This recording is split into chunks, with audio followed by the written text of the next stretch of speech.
Guys, അപ്പം നമുക്ക് ഈ ഒരു കൊറിയൻ പ്രോഡക്റ്റ് ഒന്ന് ട്രൈ ചെയ്ത് നോക്കിയാലോ. ഞാനിവിടെ എടുത്തേക്കുന്നത് മിറാബെല്ലിന്റെ rice water facial sheet mask ആണ് കേട്ടോ. ഈ ഒരു പ്രോഡക്റ്റ് എന്ന് വെച്ച് കഴിഞ്ഞാൽ specially design for both men and woman ആണ്.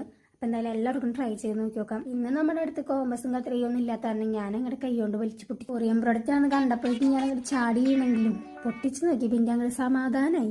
നല്ല അടിപൊളി സ്മെല്ലാണെന്ന് എനിക്ക് എടുത്തു പറയേണ്ട ഒരു ആവശ്യം വന്നില്ല. നിങ്ങൾക്ക് എന്നെ കണ്ടപ്പോൾ തന്നെ മനസ്സിലായിണ്ടാവില്ലേ. ഇതിൻ്റെ ഒരു സ്മെല്ലും ആദ്യമായിട്ട് യൂസ് ചെയ്യണോണ്ട് നല്ല പേടിയുണ്ട്. എന്നാലും നമുക്കൊന്ന് ട്രൈ ചെയ്യാം. മാസ്ക് ഒക്കെ ഞാൻ എൻ്റെ ഫേസിൽ ഇങ്ങനെ ഒട്ടിച്ചങ്ങോട്ട് കൊടുത്തിട്ടുണ്ട്. എല്ലാ മൂലയ്ക്കും അങ്ങോട്ട് എത്തിക്കാൻ കുറെ നോക്കുന്നുണ്ട്. വെട്ടിയെടുത്ത് ഈ സുഖമാണ്, പക്ഷേ എനിക്ക് വയ്യ മെനക്കെടാനൊന്നും. പിന്നെ ഞാൻ ജെയ്ഡ് റോളർ വെച്ചിട്ട് ജസ്റ്റ് ഒന്ന് റോൾ ചെയ്ത് കൊടുത്തു എല്ലാവരുടെയും. അങ്ങനെ ഒരു 20 മിനിറ്റ് വെച്ചതിന് ശേഷം ഞാൻ അതിനെ റിമൂവ് ചെയ്തേക്കാണ്. പിന്നെ ബാക്കി വന്നത് ഞാൻ അതിനെ പിഴിഞ്ഞ് അങ്ങോട്ട് എടുത്തിട്ട് എൻ്റെ കയ്യിൽ എല്ലാവരുടെ ഒക്കെ തേച്ച് കൊടുത്തു. ഇതൊന്ന് ഫേസ് ഒക്കെ മസാജ് ചെയ്ത് കൊടുത്തു കഴിഞ്ഞിട്ട് നന്നായിട്ട് അങ്ങോട്ട് വീശി കൊടുക്കാവണം അങ്ങട്ടെ. മണം ഒഴിച്ച് കഴിഞ്ഞാൽ സാധനം സൂപ്പറാണ്. ചെയ്തിട്ട് വലിച്ചിങ് എന്തെങ്കിലും തോന്നണമെന്നുണ്ടെങ്കിൽ ഇടണ്ട, അങ്ങോട്ട് എറിഞ്ഞ് കളഞ്ഞേക്ക്.